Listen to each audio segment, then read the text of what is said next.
Je vais parler d'un mystère que les occultistes connaissent mieux malheureusement que les enfants de Dieu. Nous parlons des promesses du Seigneur, n'est-ce pas? Le pasteur César a fait un brillant exposé, il a bien expliqué les promesses. Donc, je continue dessus. En fait, recevoir une promesse, c'est comme recevoir un téléphone. Et recevoir un téléphone et expérimenter le téléphone ou encore l'utiliser, c'est une autre expérience encore. On reçoit une promesse, mais on doit expérimenter la promesse, n'est-ce pas? Entre le temps où on a reçu la promesse et le temps où on expérimente la promesse, il y a quelque chose au milieu. Entre l'Égypte et Canaan, qu'est-ce qu'il y a au milieu? Le désert, n'est-ce pas? Entre l'endroit où on a reçu la promesse et l'endroit de la promesse, il y a un autre lieu au milieu. Donc, quand Dieu nous promet un réveil spirituel et qu'il nous promet un esprit de prière, il y a quelque chose au milieu. Et le pasteur César en a parlé beaucoup, c'est la vie de prière. Maintenant, moi je veux parler d'un type de prière spécifique, les prières qui se font la nuit. Les prières de la nuit. Et vous allez voir encore que c'est devenu de plus en plus rare de trouver encore des chrétiens qui prient la nuit. Parce qu'il y a des vérités antiques, anciennes, que nos pères connaissaient, qui ne sont pas connues de cette génération. Les plus grandes transactions spirituelles se font pendant la nuit. Et même quand c'est la journée, que certaines transactions spirituelles doivent se faire, les gens se mettent dans une pièce noire. Ils vont volontairement assombrir le lieu, même quand c'est en pleine journée, parce que ça répond à quelque chose. Commençons par Genèse chapitre 15. Vous allez voir pourquoi est-ce que la haine des veillées a rempli l'église. Là où il y a la présence de l'apostasie, il y a l'absence des longues veillées. Là où il y a la présence de l'apostasie, l'une des manières dont on voit que l'apostasie est présente, c'est que les longues prières deviennent rares. Regardez quelque chose. Genèse chapitre 15. À partir du verset 8. Quelqu'un a le micro avec moi? Qui a le micro? Qui a le micro? Personne?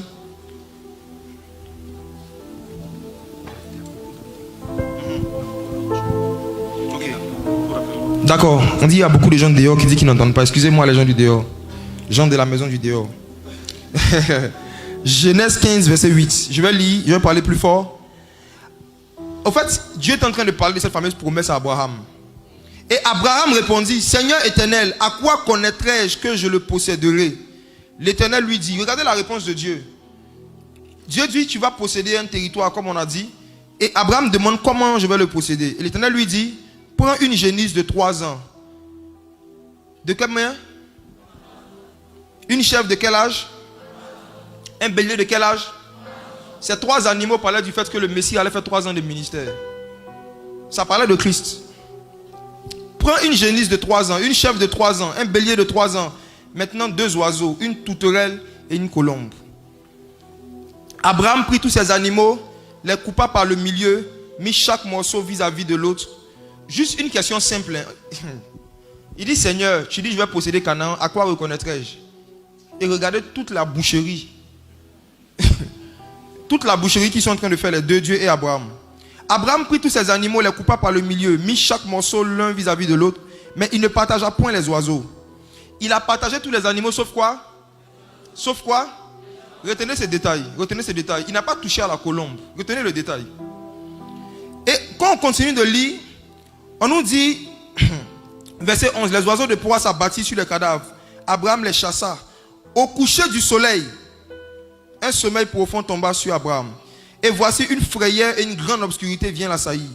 Et l'Éternel dit à Abraham, sache que tes descendants seront étrangers. Je vous pose une question. La grande frayeur et l'obscurité qui est venue sur Abraham, c'était la présence de Dieu ou la présence d'un démon? Pardon? La présence de Dieu est venue à Abraham sous quelle forme? Une forme ténébreuse. Suivez bien. C'est une manifestation de la présence de Dieu. Il est venu sous une forme obscure, sous une forme ténébreuse. Il est venu la nuit. Et il est venu dans une forme de nuit. Et c'est là, c'est dans la nuit maintenant qu'il a répondu à Abraham. On lui a donné sa réponse à quel moment? La nuit. Il y a des promesses que Dieu va te faire en journée. Et il ne va pas te donner des détails. Il s'attend que tu fasses certaines prières la nuit pour t'expliquer ce qu'il t'a promis. Il y a des réponses de Dieu qu'on ne reçoit pas dans les prières qui se font en journée. Je vais le montrer avec les Écritures. Regardez, quand tu continues de lire, le Seigneur lui a dit, tes descendants seront étrangers dans un pays qui ne sera point à eux, ils seront asservis, on les opprimera. Bref, Dieu lui a donné des détails dans l'obscurité. Et maintenant, regardez la suite. Je vais terminer avec le verset 17. Quand le soleil fut couché, il eut encore une obscurité profonde, différente de la première, plus profonde que la première. Et voici, ce fut une fournaise fumante. Des flammes passaient entre les animaux partagés. Voici, je fais rapide. Abraham demande à Dieu, mes descendants vont aller en captivité, à quel signe je vais connaître qu'ils vont posséder la terre? Dieu lui dit, prends différents types d'animaux. Je ne vais pas seulement te parler de ce qui va leur arriver, mais je vais te montrer. Dans les promesses de Dieu, il y a une parole, mais il y a aussi des visions, il y a des images. Dieu utilise des images pour nous aider à mieux comprendre les choses qu'il veut faire avec nous. Donc pour que Abraham comprenne mieux les choses que Dieu allait faire, il fallait utiliser des images. Les images des animaux. Et qu'est-ce que Dieu fait? Dieu prend ces animaux-là et Dieu les partage. Dieu dit à Abraham de les partager en deux. En fait, Dieu est en train de lui montrer qu'il allait diviser la mer Rouge en deux. Je vous assure, c'est juste ça. Je n'ai pas le temps, mais j'ai fait une étude biblique dessus. J'ai vu que chaque animal était une représentation de l'Égypte à l'époque. Dans les prophéties, ils appelaient l'Égypte parfois la génisse. Parfois, ils l'ont appelé le bélier, etc. Dieu montrait simplement à Abraham la manière dont Israël allait sortir d'Égypte. Les choses partagées de part et d'autre et des flammes de feu qui passaient où? Au milieu. Les flammes de feu étaient les enfants d'Israël. Parce que des années après, le Seigneur a dit, il fait de ses enfants des flammes de feu. Donc il a montré, en fait Abraham a vu la traversée, la traversée de la mer Rouge. Comment est-ce qu'ils allaient sortir de la captivité? Mais il y a deux animaux qui n'ont pas été touchés. La touterelle, c'était la loi de Moïse. La colombe, c'était la grâce. Et vous allez voir qu'il y a des pratiques qui se faisaient sous la loi et qui se font toujours sous la grâce. On ne touche pas à ça. Parmi ces pratiques-là, il y a les veillées des prières. Cette histoire de prier la nuit, ce n'est pas une histoire de la loi ou de la grâce. C'est une histoire de la vie normale d'un homme spirituel normal. Et pourquoi est-ce que c'est la nuit? Je vais rapidement.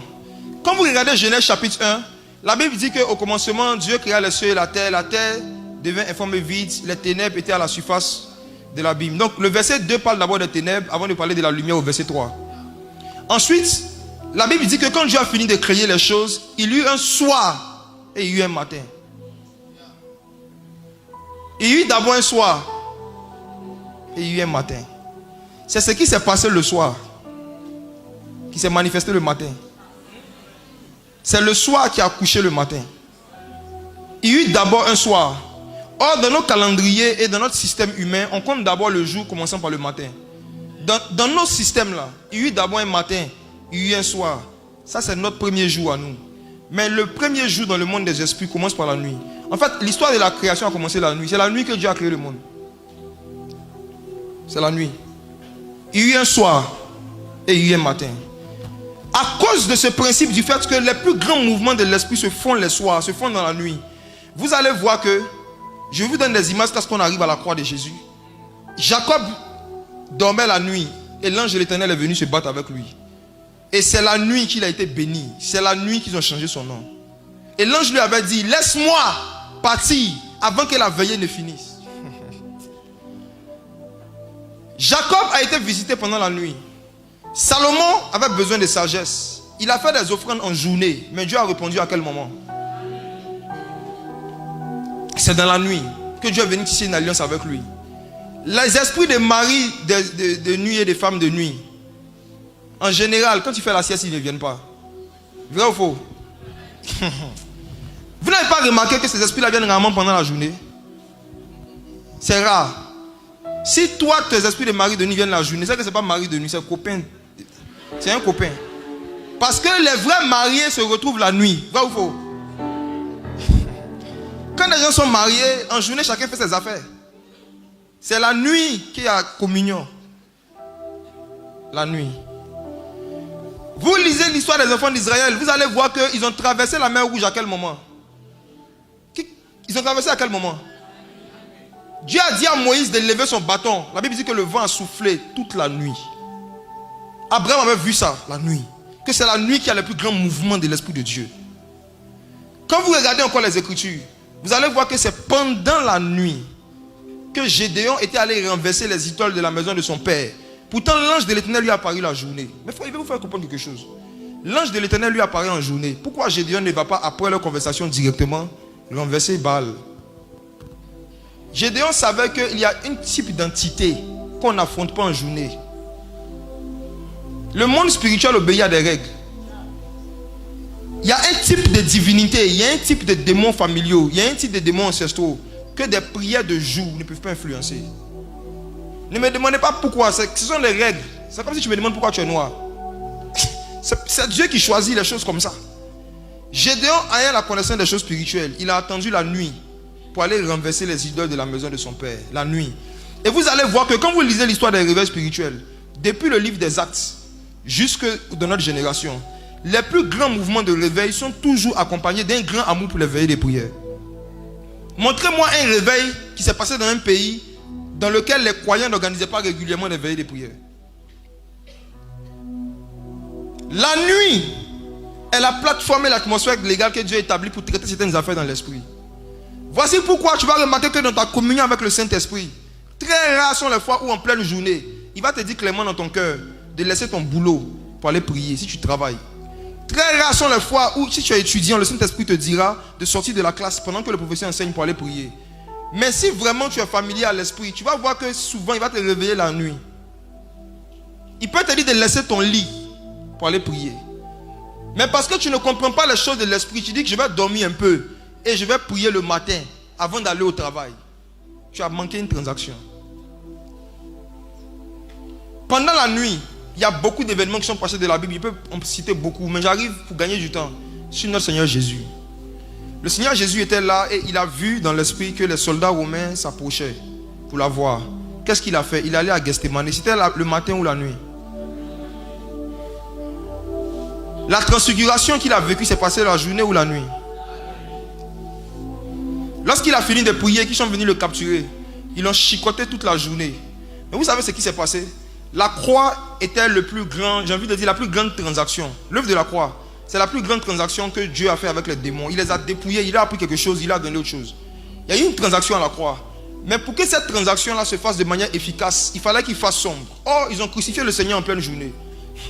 Pour obéir au même principe, il y a eu des ténèbres à la surface de la terre. Tout le temps où il était sur la croix, Dieu a activé la nuit. C'est la nuit qu'on a été sauvé.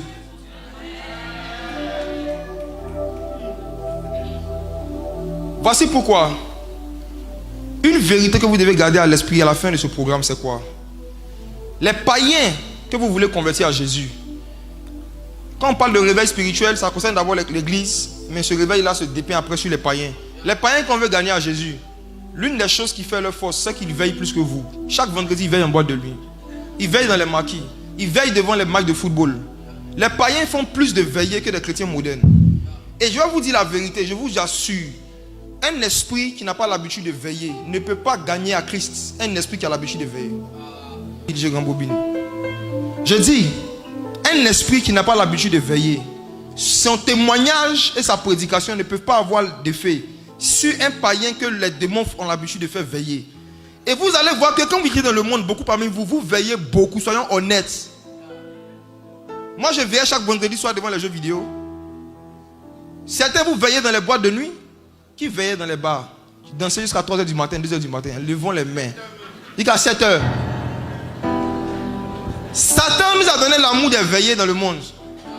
Souvent c'était les veillées de causerie. Veillées de guérets dans certains quartiers. Veillées d'affairage. Télévision pour certains. Mais une fois que vous rentrez dans le Saint-Esprit, c'est là que vous vous rappelez quand vous enseignez que l'homme a besoin de 8 heures de sommeil. Il y a un mouvement satanique derrière vous. Ce sont des bêtes féroces. Je vais expliquer ça. Et ces esprits qui combattent les veillées de ceux qui ont le Saint-Esprit, ils sont diacres, anciens pasteurs.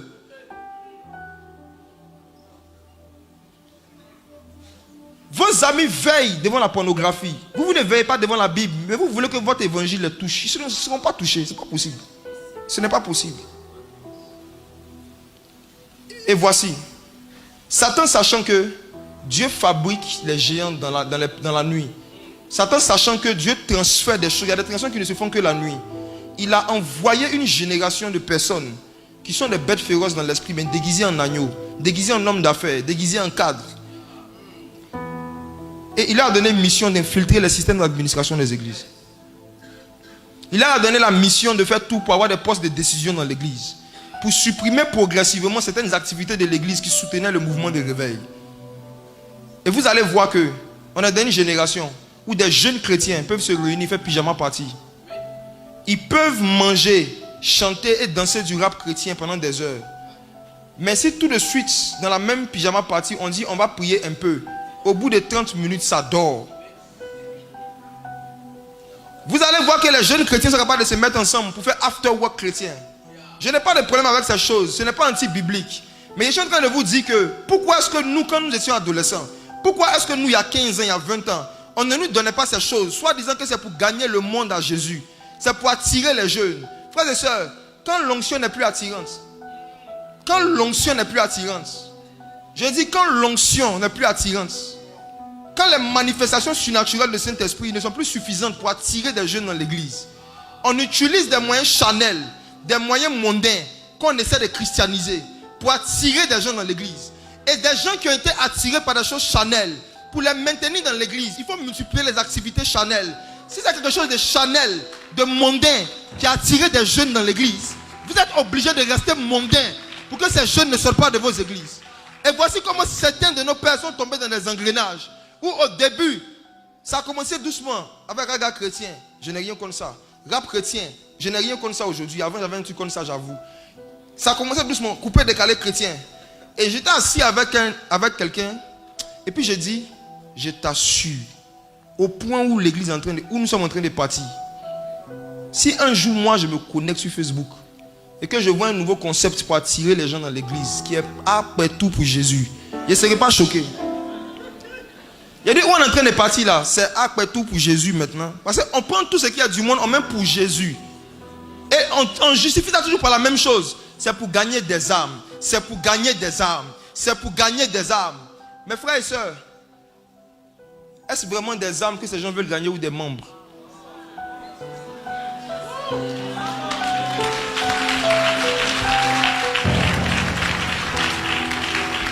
Quand il y a un mouvement de réveil, le Saint-Esprit nous apprend à redéfinir les notions bibliques. C'est quoi gagner une âme? C'est des membres que les gens cherchent ou c'est des âmes? C'est des membres que les gens cherchent ou c'est des âmes?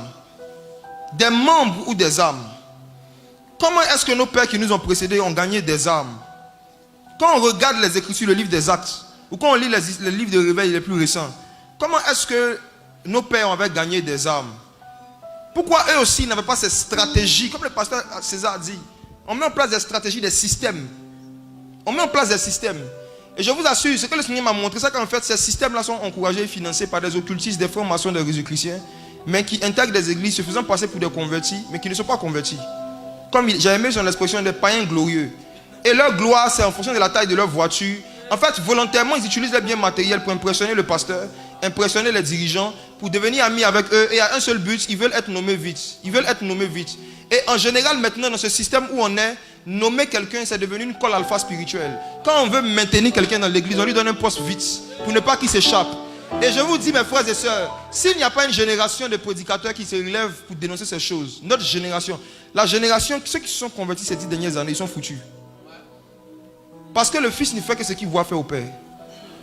S'ils n'ont pas eu d'autres modèles d'une manière de gagner des âmes, et que pour gagner des âmes, il faut rapidement donner des postes à des nouveaux convertis. Il faut rapidement donner des postes de grande responsabilité à des nouveaux sur la base de leur portefeuille. Si on ne dit pas à notre génération que ce n'est pas comme ça que Jésus et les apôtres fonctionnaient, je vous assure, les bêtes sauvages vont continuer d'emprisonner des gens dans des cases. Et la technique qu'ils utilisent, c'est de remplacer les activités spirituelles par des activités sociales, ludiques, dans le but d'attirer des nouveaux membres. Les veillées de prière disparaissent, les retraites spirituelles disparaissent, les longs jeûnes disparaissent, les longues prières disparaissent. Ils ont créé ce qu'on appelle les groupes d'intercession, où on dit que dans l'église, ce n'est pas tout le monde qui est appelé à l'intercession, c'est un appel spécifique. Donc il y a un groupe de chrétiens, eux ils disent leur appel c'est prier, et puis il y a un autre groupe, c'est pas leur appel. Et leur appel c'est acclamer, dire amen chaque dimanche, eux ils ne prient pas. Donc qu'est-ce qu'on fait? On sépare les intercesseurs du corps de Christ. C'est-à-dire, dans le corps de Christ, on fait des intercesseurs et un ministère différent. Pourtant, quand on lit les Écritures, tous les versets où l'apôtre Paul disait aux gens prier sans cesse, étaient adressés à toute l'église, jamais un petit groupe de personnes. Étaient adressés à toute l'église. Donc vous allez voir que quand on va dire jour d'intercession, l'église n'est pas remplie. Malgré qu'on invite toute l'église, les intercesseurs invitent l'église, ils disent venez, les gens ne viennent pas. Mais quand ils vont dire soirée d'adoration, soirée de louange, pyjama party, after work chrétien, réseautage, c'est rempli. Et mes frères et sœurs, il y a une main obscure derrière ces choses. Il y a la main des démons derrière ces choses. Et après avoir reçu ce que vous avez reçu aujourd'hui, l'une des choses que Satan va se battre à faire, c'est de vous empêcher de prier la nuit. Comme on ne s'est pas parlé lui et moi, mais je vous assure, les mêmes choses que j'ai reçues, c'est ce qu'il disait. Dieu va vous réveiller la nuit pour prier souvent. Ne faites pas l'erreur de ne pas obéir. Vous allez perdre l'onction que vous avez reçue. Il a dit une phrase quand il prêchait le pasteur César, il a dit que lorsque on déshonore, on méprise des choses que Dieu honore, on perd la grâce. Et l'une des choses que Dieu honore, c'est les prières de la nuit. Parce que prier la journée, ce n'est pas un sacrifice. Prier la nuit, c'est un sacrifice. Et tout ce qui est fait dans le sacrifice attire le feu. C'est le sacrifice qui attire le feu. C'est le sacrifice qui attire le feu. Et ceux qui ont l'expérience de la vie de prière vous diront que quand ils se forcent malgré leur fatigue à ne serait-ce que prendre 10 minutes, 15 minutes ou 20 minutes pour sortir de leur lit et prier, ce qu'ils reçoivent là, ce n'est pas pareil avec ce que tu reçois quand tu es rassasié. Ce n'est pas pareil.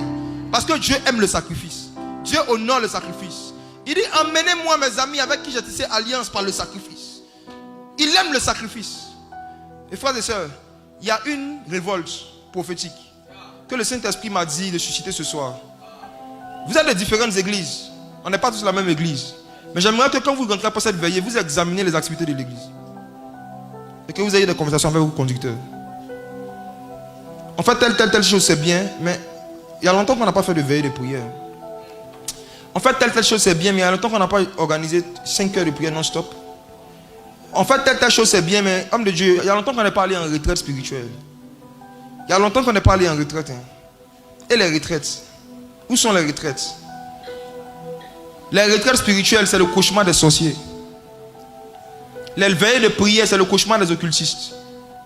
C'est le cauchemar. Quand quelqu'un a un esprit de sorcellerie, qu'il est diacre, il est ancien ou il est pasteur, quand il est convoqué à une veillée, vous allez voir, il va tout faire. La personne va tout faire. L'esprit de sorcellerie qui est en lui va tout faire pour que vous passiez plus de temps à bavarder qu'à prier. En général, ils viennent avec de grosses marmites de viande et de gris pour une veillée de prière. Ils viennent avec la nourriture dans les veillées. Et pas la petite nourriture, la nourriture consistante. Il dit au cas où quelqu'un a faim. Or nous, quand on voyait nos pères organiser des veillées, veiller c'était veiller. On ne venait pas à la veillée avec des nattes, avec des pagnes, encore moins avec de la nourriture consistante. Ce n'est pas le modèle qu'on a vu. Et il y a une phrase que c'est que les satanistes se battent pour déformer dans la tête des croyants. Le Seigneur Jésus a dit veillez et priez. Il y a un mystère dans cette phrase. Il y a un type de prière que si tu fais sans veiller, que tu fais en dehors d'une veillée, ça n'a pas de puissance. Le Seigneur dit veillez et priez afin de ne pas tomber dans la tentation. Ça veut dire qu'il y a un type de tentation dans lequel ne tombent pas que les gens qui sont habitués au veillées. Il y a des tentations dans le ministère, il y a des tentations de l'œuvre de Dieu dans lequel ne peut tomber qu'un pasteur qui ne veille plus. Et voici comment les satanistes définissent le verset. Ils disent que veiller, en fait, il ne faut pas prendre ça littéralement, c'est veiller sur son cœur. Voilà. Que veiller, en fait, c'est faire attention à toi et prier. Parce qu'ils veulent dormir. Ils disent que Jésus a dit veiller, mais ce n'est pas veiller. En ce qui nous concerne, veiller, c'est veiller. Alléluia. Dis à ton voisin, veiller, c'est veiller. Il n'y a pas un réma derrière, c'est veiller. Dans le contexte du verset, c'était la nuit. Dans le contexte du verset, c'était la nuit, c'était l'heure du sommeil. Et Jésus a dit à ces gars, pendant que les autres apôtres dorment, vous, venez veiller avec moi. Et ce qui est réjouissant dedans, c'est que le Seigneur Jésus-Christ a défini ce qu'il appelle une veillée. Il dit, vous n'avez pas pu veiller 1 heure avec moi. Ça veut dire qu'il y a des veillées de 8 heures, des veillées de 1 heure aussi. Veiller, ce n'est pas forcément de 22h à 6h comme on est en train de faire. Non, tu peux veiller 1 heure. Jésus dit, vous n'avez pas pu veiller 1 heure. Ça veut dire quoi? Chacun de nous, on se connaît. Tu connais la période où ton sommeil est édifiant. C'est-à-dire, chacun de nous, il y a 1 heure de la nuit où le sommeil est vraiment édifiant. Si tu décides, poussé par l'esprit, de sacrifier ça et de prier juste 1 heure, tu as veillé. En fait, c'est le sacrifice d'avoir pris 1 heure au lieu de se reposer pour chercher Dieu. Et ce qui touche le Saint-Esprit. Et je vous assure, il y a un amour pour les veillées que Dieu veut réveiller dans nos cœurs ce soir. Les veillées personnelles d'abord, avant les veillées collectives. Les veillées d'abord personnelles. Les veillées personnelles. Je crois du plus profond de mon cœur qu'un prédicateur, un enseignant, qui n'a pas pris l'habitude au moins 1 fois par mois de veiller dans la méditation, de faire des longues méditations, des longues lectures. Arrivé un moment, il ne sera plus édifiant, il sera amusant. Vous savez, quand Samson avait perdu l'onction, la Bible dit que les Philistins le prenaient pour amuser leurs enfants. Samson venait s'arrêter, on le regardait, il était toujours au devant, il était toujours un conducteur. Il n'a pas perdu la position de celui qui est au devant, mais c'est ce qu'il faisait qui a changé. Il était maintenant au devant et c'était pour amuser les gens. Il n'y avait plus rien de surnaturel. Et aujourd'hui, c'est comme ça que beaucoup de vos concerts chrétiens là sont, les jeunes. Vos artistes sont amusants. Ils peuvent vous faire danser. Ils peuvent vous faire des selfies. Mais ils ne peuvent pas vous faire prophétiser. Parce que beaucoup ont les yeux crevés. Beaucoup parmi eux ont perdu la vision du ministère du chant. Ils se disent que c'est un ministère d'ambiance.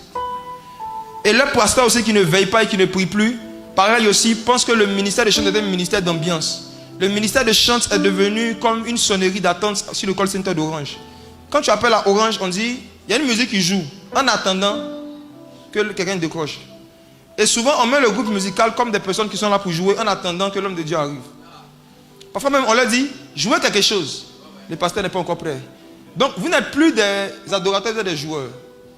On change votre fonction en fait. C'est-à-dire, vous êtes là pour entretenir le peuple comme Samson, pour amuser le peuple. Or, quand je lis 1 Chronique chapitre 25, je vois que lorsque David a établi des gens pour gérer la musique dans la maison de Dieu, la Bible dit que ces personnes-là prophétisaient avec la hutte, ils prophétisaient avec le piano, ils prophétisaient avec la batterie. Ce n'étaient pas des artistes, c'était des prophètes et des sacrificateurs. Donc ils étaient conscients que leur rôle ne consistait pas à entretenir une ambiance musicale en attendant que David arrive. Pas du tout. Leur rôle, c'était de faire descendre l'esprit de prophétie dans la maison de Dieu. Leur rôle, c'était de faire des choses pour que l'esprit de prophétie soit excité dans la maison de Dieu. Que les enfants de Dieu puissent entendre eux-mêmes Dieu, qu'ils puissent communier avec Dieu. Ils savaient que c'était leur rôle. Et si tu m'écoutes, que tu es chanté, je t'en supplie, c'est ton rôle. C'est ton rôle. Mais tu dois devenir quelqu'un qui se familiarise aussi au veiller. Veiller et prier. Paul et Silas étaient en prison. Ils n'ont pas chanté pendant la journée. La Bible dit qu'ils ont fait exprès. Connaissant les choses de l'esprit, connaissant les temps des choses spirituelles, ils ont commencé à chanter Dieu pendant la nuit. Et quand ils ont fait ça, il y a eu un mouvement angélique. Où sont les chantres qui peuvent se réveiller à minuit pour chanter dans leur chambre?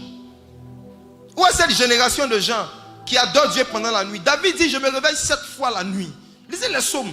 Vous allez voir que les gens qui transportaient quelque chose de particulier étaient des personnes qui avaient une vie de sommeil particulière. Ils ne dormaient pas comme tout le monde en tout temps et en tout lieu. Parfois, Dieu fait exprès, il vous donne l'insomnie. Et vous dites que vous êtes attaqué. Oui, vous êtes attaqué. Même pas Dieu. Dieu a attaqué Abraham. On dit qu'il dormait, il se sentit oppressé par une obscurité. Mais de qui ça venait? Jacob dormait pendant la nuit, quelqu'un est venu le gifler. Qui l'avait giflé? Ce n'est pas tous ceux qui vous giflent et qui cassent vos hanches qui sont des démons. Parfois c'est l'ange de l'Éternel. Il y a des personnes ici à cause de votre immaturité. Le seul moyen que Dieu peut utiliser pour vous pousser à vous lever la nuit, c'est de vous poursuivre. Donc Dieu prend le visage de ta tante et il court derrière toi. L'esprit prend le visage de ton oncle. Il te connaît. Peu importe ta fatigue, si on t'a poursuivi, tu vas prier. Jusqu'à quand tu vas jouer à ce jeu avec le Saint-Esprit? Jusqu'à quand? Même dans une relation amoureuse, quand tu dois toujours poursuivre quelqu'un pour qui t'appelle, poursuivre quelqu'un pour qui te parle, poursuivre quelqu'un pour qui t'offre des cadeaux, à un moment, qu'est-ce que tu fais? C'est pour ça, à un moment, l'Esprit de Dieu vous laisse dormir. Il vous laisse et puis il dit aux anges, allons-y. Maintenant, quand les anges s'en vont, il y a d'autres anges déchus qui viennent, qu'on appelle les maris et les femmes de nuit. Moi, ce problème des maris et des femmes de nuit dans l'église, je ne comprends pas ça. Je ne comprends pas. Je ne comprends pas les gens qui ont le Saint-Esprit, dont le corps est le temple du Saint-Esprit, mais qui font régulièrement des songes où ils se voient en train d'avoir des attouchements, ou bien on couche avec eux, ils éjaculent sur eux la nuit, ils se réveillent. Je ne comprends pas ce truc. Je me suis exercé à essayer de comprendre pourquoi ça arrive. Moi je n'ai pas connu ça. J'ai dit, mais pourquoi est-ce que ça arrive à tant de personnes, même parfois des hommes de Dieu? J'ai trouvé la réponse.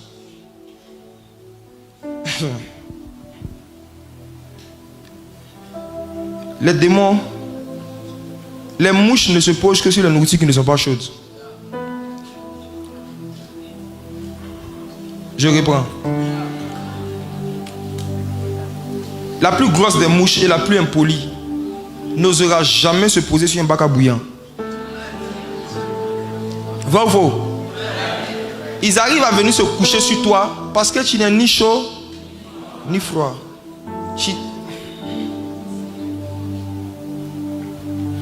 Tu as reçu l'eau de la parole de Dieu, c'est bien, ça y est en toi. Mais lorsque tu ne chauffes pas l'eau, il y a certains types d'insectes qui peuvent venir baigner dedans. Et là, le gaz que Dieu a donné pour que l'eau soit toujours chaude, pour ne pas que n'importe quoi vienne se coucher sur toi la nuit, c'est la vie de prière. La vie de prière. La vie de prière. Voici pourquoi vous devez aimer les veillées. Si vous êtes dans une église où on n'organise jamais des temps de longue intercession, réclamez ça à vos pasteurs. Réclamez ça. Dites, organisez des longs temps de prière où on ne vient que pour prier. Réclamez ça. Réclamez ça. Parce qu'il y a dans certaines de vos églises maintenant, je termine avec comment prier les bêtes sauvages. Il y a certaines de vos personnes que vous appelez respo.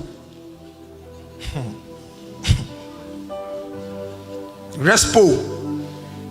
Tonton, tanti, tata. Eux, ils sont habitués aux veillées. Eux, ils veillent la nuit. Ils dansent sur les photos des gens. Ils font des réunions pour voir comment la journée, ils peuvent mélanger les vies des gens. Et puis quand ils viennent dans l'église en forme de respo, ils font tout pour qu'il y ait le minimum de veillée possible. Et que même quand on vient à la veillée, on consacre le moins de temps possible à l'enseignement et à la prière. Mes frères et sœurs, Dieu va vous donner du discernement pour les dévoiler. C'est ce que m'a dit le Saint-Esprit. Il y a beaucoup parmi vous, il y a des grâces dans la parole de connaissance que Dieu va vous donner ce soir. Quand vous allez retourner dans vos églises, vous allez commencer à faire des songes, vous allez commencer à avoir des visions. Et vous allez reconnaître certains parmi eux. Certains sont dans des loges, certains sont du Rotary, certains sont dans la franc-maçonnerie, certains sont dans la Rose-Croix et dans beaucoup d'autres organisations bizarres. Et vous ne savez pas ce qu'ils font. Je vais vous raconter un témoignage. Il y a un monsieur qui était ancien dans une assemblée que j'ai côtoyé. J'ai dit côtoyer parce que j'ai passé là-bas. Ancien. C'est une figure connue de ce pays. Donc je ne vais pas me permettre de dire son nom. Mais il était ancien dans une assemblée. Et il y a une année où on a organisé un programme, ceux qui nous connaissaient à l'époque, où je disais que dans un long temps de jeûne que je faisais, l'Esprit du Seigneur m'avait montré clairement quelqu'un qui était ministre à l'époque et qui préparait un coup d'État. Et le Seigneur m'a montré exactement l'endroit où il cachait ses armes. Un peu dans sa maison, un peu aussi chez un Libanais à Yopougon. J'avais vu beaucoup de détails. Et j'ai dit, je sais qui c'est. Et j'avais dit publiquement que si l'État ou si la police pense que je raconte des histoires, qu'ils viennent me chercher, je vais aller leur montrer les armes. Qui se rappelle de ça? Une année, ok. C'était passé sur YouTube. Donc j'ai été contacté par beaucoup de personnes qui se présentaient comme étant des gens du gouvernement à qui je devais raconter exactement ce que j'ai vu. Ils me demandaient le nom à chaque fois, c'est qui? J'ai dit non. Il dit peut-être mais c'est toi que je parle. Beaucoup de gens du gouvernement m'ont contacté, ils voulaient que je leur donne le nom du ministre en question. J'ai dit non. Donc il y a un parmi eux qui m'a contacté qui est bien placé dans ce pays, une figure connue, je ne vais pas dire le nom. Il était ancien dans une église évangélique. Ancien. Et voici. Lui vraiment, c'est lui, non, il était le plus rusé. Lui il m'a dit, il veut me voir, il est passé par son fils, je suis arrivé chez eux. Il dit non, lui en tout cas, ce que j'ai reçu là, lui, ça ne l'intéresse pas, il ne veut pas entendre. Que lui il connaît, il a le numéro du protocole même du président Alassane. Et qu'il va appeler là tout de suite. Je vais parler avec lui. Je vais lui dire au téléphone. Moi c'est si bête. Et s'il appelle son cousin. Comment moi je sais que celui que j'ai au bout du fil, c'est vraiment le protocole du président. J'ai entendu dans son salon avec ses enfants, il a dit au monsieur que si je ne vois pas le président lui-même face à face, je ne parle à personne. J'ai dit ce que je vais dire là, ça va créer quelque chose. Et je vais parler avec des détails. Et je lui ai dit que, est-ce qu'il est vraiment le protocole du président? Il dit oui. Je dis bon, pour tester, je vais lui raconter un songe que le président a fait, qu'il n'a raconté à personne. Et qu'il a raconté le songe au président. S'il est vraiment le protocole du président, le président sachant que ce songe, ce rêve qu'il a fait, personne ne sait même pas sa femme, forcément vouloir me rencontrer. C'est comme ça qu'il est testé. Dis avec moi la sagesse. Je vais vous dire quelque chose. Tout à l'heure, pendant qu'on était en train de prier, j'ai vu un aigle qui volait dans la salle. Et cet aigle-là portait un autre oiseau, il portait une colombe aussi. Je le voyais voler depuis que le pasteur prêchait. Et quand il a commencé à prier, son mouvement est devenu fort. Je voyais un aigle, je voyais une colombe dessus. Et le Seigneur me dit que, en fait, ce soir-là, l'aigle, c'est la prophétie, non? Mais la colombe, c'est la sagesse. Et il dit à des personnes, vous avez déjà reçu le don de prophétie. Mais Dieu veut équilibrer ça. Il y aura une pluie de colombes. L'esprit de sagesse va se poser sur beaucoup de personnes. Vous allez continuer de prophétiser, mais plus de la même manière, dans les plus vous faire avoir. Ils ont failli m'avoir. Ils ont failli m'avoir. Je n'ai jamais raconté ces choses au pasteur César, jamais. Et vous voyez tout dans le devant vous, il est venu ici, ils ne t'auront pas. Ah, quand quelqu'un est dans l'esprit, on peut acclamer le Seigneur pour lui.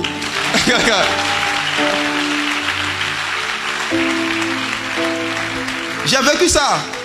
Donc qu'est-ce qui s'est passé? J'ai raconté, j'ai dit le président a fait tel son, j'ai donné les détails. J'ai dit allez lui raconter, faites-moi un retour. Tant que je n'ai pas la relation, je n'ai pas la personne. Il a dit ok, il va me faire signe, il ne m'a jamais fait signe. Maintenant il a commencé à m'inviter dans son église en question, il m'a dit d'être régulier. J'ai passé là-bas une fois en passant. J'ai commencé à être régulier. Il a commencé à m'inviter maintenant sur son lieu de travail, suivez-moi.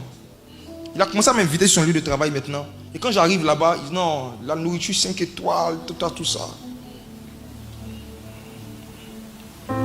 Il pense que je suis Samson. Parce qu'il a caressé ma tête, il a lui donné mes secrets. Je mangeais. Et puis toujours dans la causerie, il essayait de tirer ma bouche. Je dis, c'était qui même le ministre lui parlait. Je dis, il ne dit pas. Et puis je mange. Je ne dis pas. Et après, quelques années après, quelques mois après, pardon, un jour encore à son bureau, il me dit, en dehors de collectif des Frères en Christ, tout ça, tu es membre de quel groupe social? Je n'avais pas compris son langage. Il dit groupe social, c'est-à-dire, il dit ici à Vicam. Il dit non, il dit tu sais, dans la vie professionnelle, c'est ce qu'on appelle le réseautage. Voilà, tu peux avoir des bons diplômes, tu peux être doué, tout ça, mais tu dois faire partie d'un réseau pour aller vite. Il dit donc, rends-moi ton témoignage. Et il m'a dit, je suis de la jeune chambre de quoi? Il m'a donné le nom. C'est pas jeune chambre de commerce, c'est quelque chose d'autre. C'est un mouvement bizarre comme le Rotary là. En tout cas, il a donné une chambre, il a donné une pièce. Il a donné une pièce quelque part. Il a donné une pièce.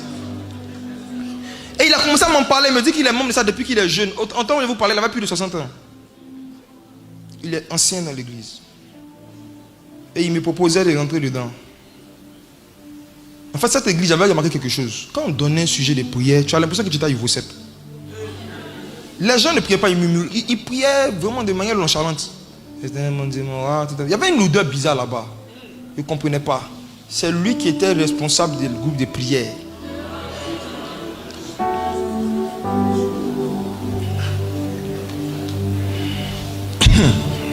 Je n'arrivais pas à croire, je ne voulais pas croire ce que j'étais en train de découvrir. Je n'arrivais pas à croire. Je n'arrivais pas à croire. J'ai laissé. Et puis un jour, je suis en mission au Cameroun. J'entends dire que lui et sa femme, ils ont fait une vidéo sur moi pour dire que Dieu lui a révélé que je suis un grand sorcier, je suis un mystique. Que je suis venu mettre des caméras dans sa maison pour le surveiller. C'était passé sur internet. J'ai dit, ah, je comprends. Le ministre en question l'a fait sortir après sa mort. Ne me demandez pas qui c'est, vous le connaissez. Il y a beaucoup de ministres qui sont morts, mais vous savez qui? Vous savez. Mes proches savaient, je leur avais dit ça. Ils savaient qui c'était. Il a vu ce qu'il a fait. C'est Dieu qui l'a enlevé. Il préparait un vrai coup d'état. Gardez des âmes chez lui. Une autre fois, c'était un ministre, je ne vais pas dire son nom aussi, qui est venu à un bureau. Je travaillais dans une entreprise, elle est venue comme cliente. Et elle m'a invité, elle dit elle m'invite à une conférence à l'hôtel Ibis le jour de mon anniversaire. Elle n'avait pas été claire sur ce que c'était, mais elle aussi dont je vous parle là, c'est eux qui marchaient avec le président Gbagbo qui faisait l'éternel des armées. Elle est membre, elle est diaconesse, il ne sait pas comment dire. Elle est responsable dans une église évangélique connue de la Côte d'Ivoire. Une ministre. Elle m'a lancé l'invitation. Je ne sais plus ce qui s'est passé, mais en tout cas, oui, je n'ai pas eu la conviction d'aller parce que je lui posais des questions sur l'objet de la conférence. C'était pas clair, donc c'était bizarre. Elle dit non, c'est un truc de réseautage, c'est les mêmes mots là. Non, le réseautage, j'ai dit, je ne suis pas parti. Et après, je suis allé regarder sur internet, j'ai vu que c'était une réunion en fait d'une chambre de la franc-maçonnerie. Vous savez, ce ne sont pas toutes les chambres de la franc-maçonnerie qu'on appelle la franc-maçonnerie. Parce que c'est un mot qui est connu aujourd'hui et ça fait peur. Donc maintenant, il y a des noms vraiment cool. Voilà, chic. Il y a des pièces, ils ont créé des pièces, des chambres. Voilà. Je parle de ça à vous les jeunes. Vous les jeunes qui aimez à faire de réseautage là. Je n'ai rien contre le réseautage. Je n'ai rien contre le fait de vouloir appartenir à des réseaux. Mais il y a réseau et il y a réseau. Hein? Et de plus en plus, je vois que le Saint-Esprit est en train de donner de la sagesse à des chrétiens qui sont des cadres. Pour créer des réseaux aussi des chrétiens. Oui. D'hommes d'affaires, qui sont dans le milieu professionnel, pour qu'ils se connaissent en eux, qui s'entraident. Je vous assure. Parce que ce qui est en train de se passer dans nos églises là, beaucoup ne voient pas parce qu'ils ne prient pas la nuit. Les gens qui sont familiers à la présence nocturne de Dieu savent ce que j'ai dit. On a infiltré. Je dis qu'on a infiltré. Certains sont pasteurs. Ils passent leur temps à montrer leur voiture de luxe sur Facebook. Ne me demandez pas c'est qui. Vous êtes sur Facebook. Ce n'est pas dans ma bouche que vous allez manger le piment. Parce que moi-même je ne mange pas le piment. De plus en plus, on voit une génération d'hommes de Dieu, soi-disant, qui veulent attirer les gens dans l'église avec leur succès matériel. Ils disent, les païens doivent voir que Jésus bénit aussi. Qu'est-ce qu'on a approuvé aux païens? Vous pensez que les païens ne savent pas que Jésus bénit? Quand Jésus est né, on lui a offert de l'or. Vous pensez qu'ils ne lisent pas la Bible? Ce sont des francs-maçons. Ce sont des occultistes déguisés. Et les faux prophètes, c'est la chicotte entre la main de Dieu pour les faux chrétiens qui n'aiment pas prier, qui n'aiment pas lire la Bible. Dieu les utilise aussi. Dieu utilise l'esprit de Python comme une ceinture pour frapper aussi les croyants qui ne cherchent pas à connaître Dieu, mais qui veulent connaître leur avenir. Je rembobine. Les croyants qui cherchent plus à connaître leur avenir et cherchent à connaître ce qui est derrière leurs problèmes, c'est eux qui deviennent les fils spirituels de faux prophètes et de faux pasteurs. Au lieu de chercher à connaître qui est Jésus, Jésus a dit dans Jean 17, oh la vie éternelle, c'est qu'ils connaissent leur avenir, c'est ça? Oh la vie éternelle, c'est qu'ils connaissent qui est derrière leurs problèmes, c'est ça? Oh la vie éternelle, c'est qu'ils te connaissent toi, le seul vrai Dieu. Quand tu ne vas pas vers des hommes de Dieu pour chercher à mieux connaître Dieu, quand tu ne vas pas à l'église dans le but de chercher à mieux connaître Dieu, quand tu ne lis pas la Bible dans le but de mieux chercher à connaître Dieu, tu vas tomber sur les faux prophètes. Parce que toi-même tu es un faux chrétien. Le faux attire le faux. Je dis que le faux s'attire. Mais quand tu es vrai et que ce n'est pas manque de connaissance que tu t'es retrouvé dans la cage d'un faux système religieux, oppressant, emprisonnant, il y a un vent de réveil. Oui. Il y a un moment où l'Esprit du Seigneur va souffler un vent. Pendant la nuit, les cages vont se briser. Et dans la vision que je voyais, pendant que les hommes s'échappaient des cages, je pensais que les bêtes sauvages allaient les poursuivre.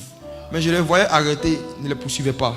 Et je me suis demandé, mais pourquoi est-ce qu'ils ne les poursuivaient pas? Et quand je me suis posé la question, Dieu maintenant me montre qu'en fait, derrière chaque personne qui courait, qui sortait, il y avait un lion.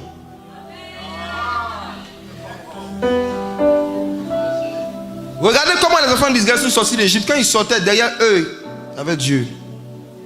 C'est parce que Pharaon n'a pas vu Dieu derrière eux qu'il les poursuivait. S'il avait vu, il n'allait jamais les poursuivre. Donc comme ils ont appris auprès de Pharaon, quand ils voient quelqu'un qui est en train de sortir d'Égypte, ils ne le poursuivent pas. Pour ne pas finir dans la mer Rouge. Ils le laissent partir. Et à certains parmi vous, Dieu vous a montré que le fétichisme est clairement pratiqué dans les endroits où vous êtes. Je peux dire 2 ou 3 trucs. Ah, il peut parler des actions prophétiques un peu.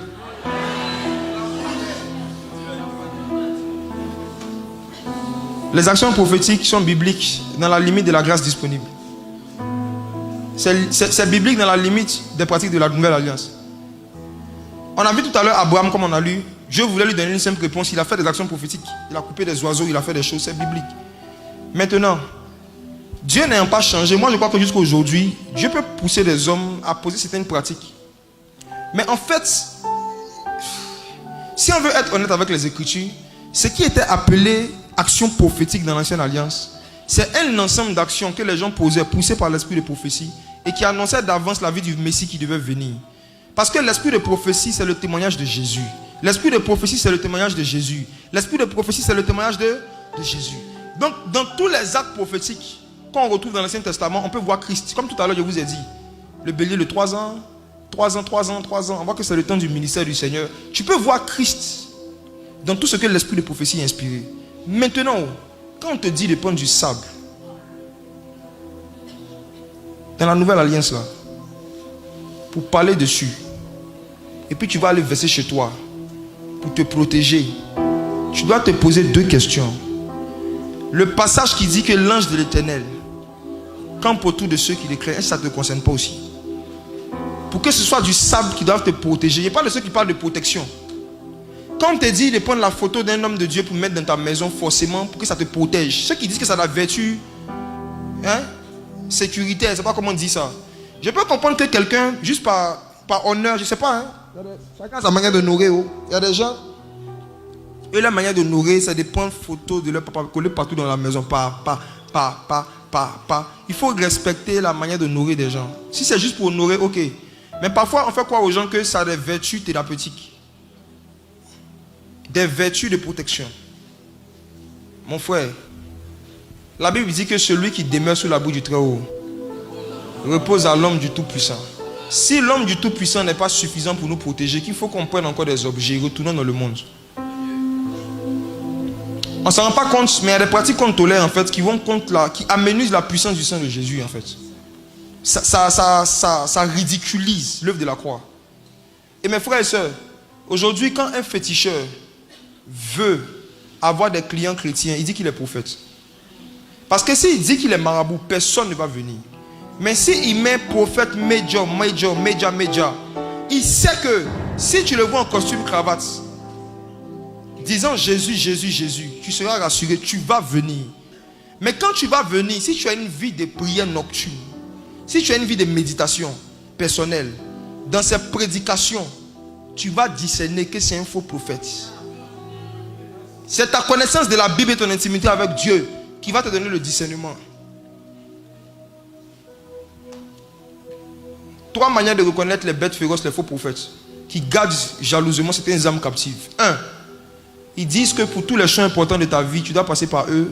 Il faut qu'eux ils voient et qu'ils parlent sur ta vie. Tu dois te marier, c'est lui qui doit voir. Tu dois voyager, papa doit te bénir. Tu as payé ta maison, papa doit venir d'abord toucher, sinon tu ne peux pas rentrer. Tout ce que tu fais, il faut que papa, il y a un excès de papanisation, c'est-à-dire papa,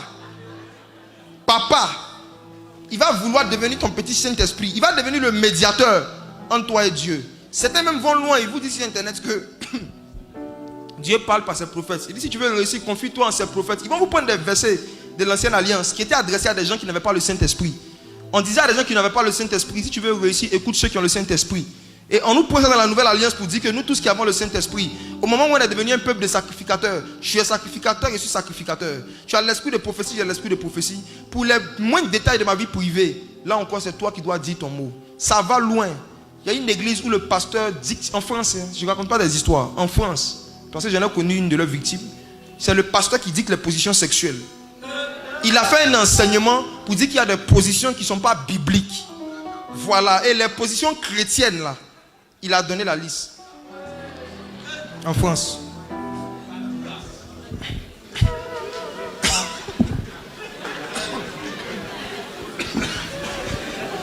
Les faux prophètes et les faux pasteurs prennent un malin plaisir à rentrer dans la vie privée des gens et à leur dicter ce qu'ils doivent faire de leur vie privée, de leur argent, de leurs relations. Quand vous avez affaire à ça, vous n'avez pas affaire à une brebis, mais à un loup, une bête féroce déguisée en agneau. Échappez-vous. Parfois, certains parmi vous, Dieu m'a parlé de quelqu'un ici, quand la fin du mois approche, je t'envoie une exhortation sur WhatsApp. Ton père spirituel là, son inspiration pour t'édifier commence vers le 25 du mois. Il y a quelqu'un ici qui est sous l'emprise d'une femme prophétesse. Chaque mois, tu n'es pas dans son église, mais à cause de quelque chose qu'elle a fait pour toi un jour, chaque mois tu dois lui envoyer une dîme, mais tu dois lui envoyer quelque chose. Et souvent même financièrement ça te presse, mais je te dis que c'est la volonté de Dieu. Je te parle de la part du Seigneur. La personne ne va pas vouloir se désigner parce qu'on est nombreux, il y a des caméras. C'est de l'arnaque. C'est pour la liberté que Christ nous a affranchis. Et dans la liberté, là, il y a la liberté financière dedans aussi. Hein. Si c'est que c'est de toi que je parle, c'est de l'arnaque, il faut arrêter cela. Il faut arrêter cela. Deuxième chose, le culte de la personnalité. Le culte de la personnalité. Comme le pasteur César a bossé, toutes ces choses, je comptais en parler un peu. Ils vont vous interdire de fréquenter d'autres églises. Ils vont vous interdire. Si on apprend que tu vas dans notre église, tu dois expliquer pourquoi. On peut te mettre sous discipline. On peut te décharger de certaines de tes fonctions. Parce qu'on a appris que tu allais écouter Jésus ailleurs. Tu es interdit d'écouter d'autres prédicateurs qui ne sont pas sortis du ministère. Tu es interdit de lire des livres et de faire des choses qui ne viennent pas du ministère. Frères et sœurs, ce sont les symptômes des cages que les bêtes féroces ont fabriquées. Si tu es dedans, sors. C'est pour la liberté que Christ nous a affranchis. Il a établi les uns comme apôtres, apôtres, apôtres et apôtres pour le perfectionnement des saints, c'est ça? Un chrétien qui n'écoute qu'un seul ministère ne sera pas perfectionné. Le prédicateur lui-même qui ne s'écoute que lui seul là, il n'est pas perfectionné. Pierre a perfectionné Paul. Paul a été perfectionné par les 12. Les 12 eux-mêmes de temps en temps perfectionnés un peu par Paul. Ça s'est perfectionné là-bas. Dernier élément pour reconnaître les faux prophètes, l'amour de l'argent. L'amour de... Ce n'est plus le temps de parler en parabole. Hein. Sur les réseaux sociaux, avant les francs-maçons venaient en parabole. Maintenant, tu vois, publication sponsorisée. Veux-tu rentrer dans la franc-maçonnerie? Clique là. Veux-tu un portefeuille magique? Clique ici. Veux-tu rencontrer le grand maître qui multiplie l'argent? Clique. Si Satan n'a pas peur de parler en public, sans parabole, des choses des ténèbres, on ne doit plus avoir peur de parler clairement. Des choses qui maintiennent les gens qui ont soif du réveil, qui perdent leur temps. Quelqu'un est venu me voir à mon bureau pour m'expliquer un problème. Elle finit, elle dit, où est le panier? Elle dit, pourquoi il n'y a pas de panier? Elle dit, ce n'est pas un terrain de basket.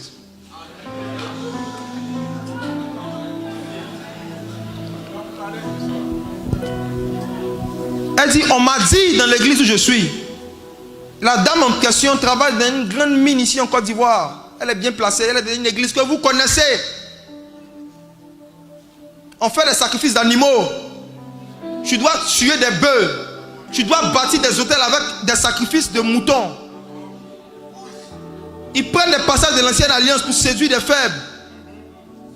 La femme a fait ça. Elle a sacrifié bœuf, elle a sacrifié mouton. Est-ce qu'elle n'a pas sacrifié cabri même? Elle a sacrifié toutes sortes d'animaux. Tout.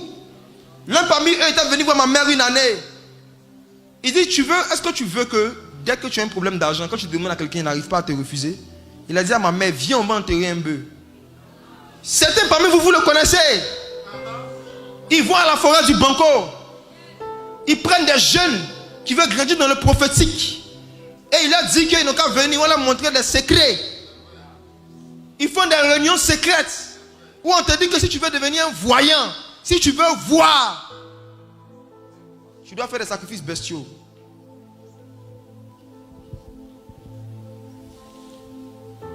Certains parmi vous, vous avez fait ça.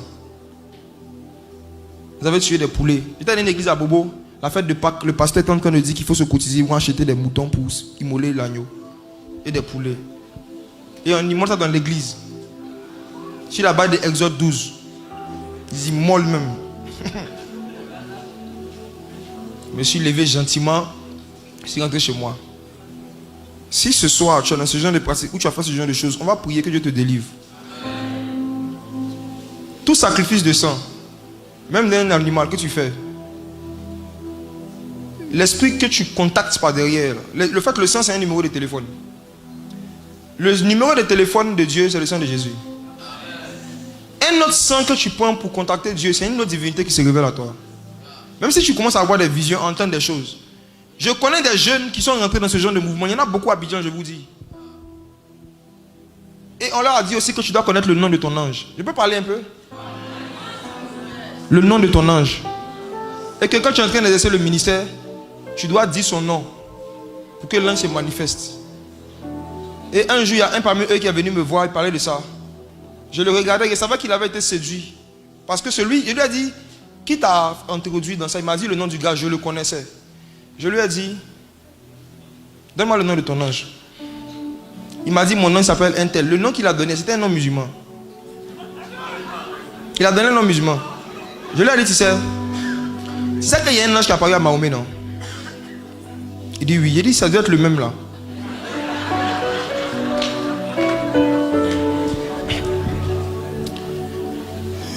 Je lui ai dit que tu vas voir que les vrais anges de Dieu ne donnaient jamais leur nom en général. Quand ils venaient. Très rare. En général, ils ne donnaient pas leur nom. Un jour, il y a un qui insistait, il s'est fâché. Il dit, pourquoi tu veux qu'on donne mon nom? Il est merveilleux.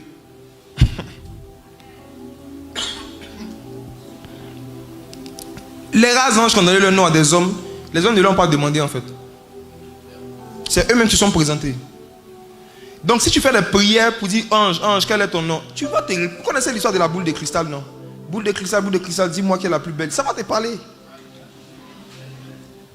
Je lui ai dit que les voix que tu entends, ce n'est pas les anges de Dieu. La preuve, c'est que l'évangile dans lequel vous baignez n'est pas christocentrique. Ce soir, il y a des gens qui chantent. Tu as soif du réveil. La soif du réveil, homme de Dieu, ça vient toujours avec la soif du prophétique. Mais un prophétique qui n'est pas dans le cadre des enseignements apostoliques, ça vit toujours au fétichisme.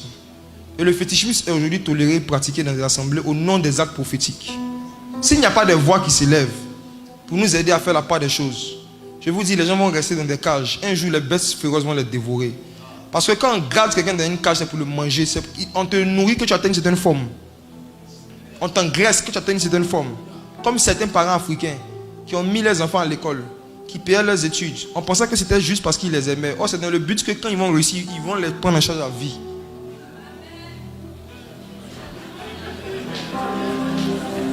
On dit, je t'ai mis à l'école, fais, il va bouffer ton argent. Fais, il va bouffer ton argent. C'est comme un mouton qu'on a élevé, on a nourri. Maintenant, on lui dit, tu as grossi, fais, on va fêter la tabaski. En Europe, quand les jeunes se marient, les parents au contraire font des dons. Les parents leur donnent des maisons. Je suis allé au Maroc récemment, waouh, m'a montré une maison.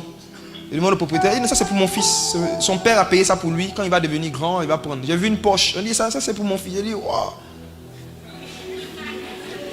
Toi, tu n'as pas payé quoi pour toi, pour te garder.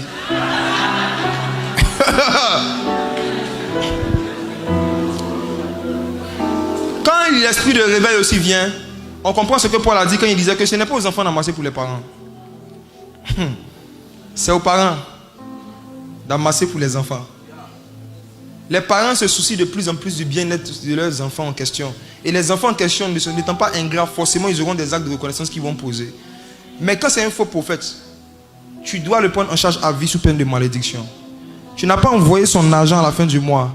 Il va t'envoyer des versets de Deutéronome, la liste des malédictions qui vient sur ceux qui ne sont pas fidèles dans les dîmes et dans les offrandes. Mes frères et sœurs, l'Esprit du Seigneur veut révéler et dévoiler des infiltrés. Et il veut libérer son peuple, ceux qui le cherchent d'un cœur pur. J'ai eu peur d'un mouvement que nous vivons. Et justement, c'est quand je suis allé voir le pasteur César. Comme il a dit, on devait parler pendant 30 minutes. On a parlé pendant plus de 4h30. Et c'est là que ma peur est partie. J'ai vu une masse de personnes quittant certaines églises et qui venaient devenir membres de notre église. Je les refoulais. Je pensais que c'était juste par euphorie, immaturité. Ils ont vu 2 ou 3 vidéos sur Facebook. Donc ils courent, ils vont chez le nouveau gars à la mode. Mais il m'a fait comprendre que c'est plus profond que ça. Et avec la vision que j'ai eue, j'ai compris que c'est plus profond que ça. En fait, il y a des brebis qui sont captifs vraiment. Il y a vraiment des chrétiens sincères, mais à cause de leur ignorance de l'évangile, qui sont vraiment manipulés financièrement, émotionnellement, par des faux pasteurs. Et quand ils entendent la vérité, ou quand ils voient la vérité, dans leur esprit, ils savent que c'est la vérité. C'est pour ça qu'ils viennent. Est-ce qu'on peut prier?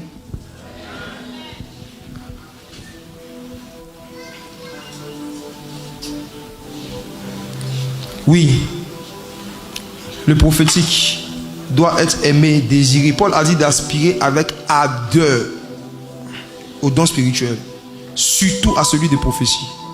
Il a insisté. Et quand il y a un grand mouvement de réveil, le Saint-Esprit aussi montre l'importance du don de prophétie. C'est très très important. Et par la grâce du Seigneur, ceux qui nous connaissent savent que si ce n'est pas des choses dans lesquelles on opérait, peut-être vous vont dire que c'est par jalousie qu'on dit certaines vérités. Mais vous savez que souvent même on prophétise quand les gens sont dégoûtés. On aime le prophétique, mais à quel prix? Au prix de la vie de jeunes, de longues prières et des veillées. Pas au prix des sacrifices d'animaux. Pas au prix des alliances, des réseautages bizarres.